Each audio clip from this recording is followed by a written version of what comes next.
Yung San Juan River daw po nasa critical level na. Detalye mo lang kay Edniel Paro sa RH52. Edniel, good morning.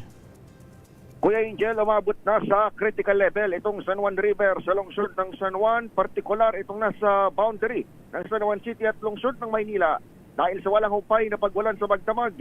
Alas 3:50 na madaling araw, umabot sa 13.28 meters ang level ng tubig sa ilog at ngayon patuloy sa pagtaas, nasa 13.44 meters na sa mga oras na ito.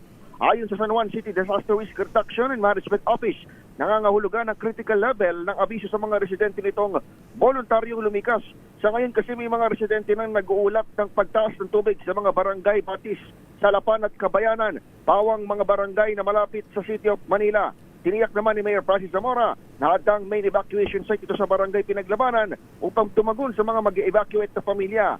Pero kahapon pa lamang, nagdeklara na ng kanselasyon ng pasok ng LGU sa lahat ng antas ng pampubliko at pribadong paaralan sa syudad ngayong araw na ito ng Lunes, Agosto 10. Samantala, Kuya Angel, nag-anunsyo rin ng MMDA ng suspensyon ng number coding scheme para sa lahat ng motorista sa Metro Manila ngayong araw na ito ng Lunes.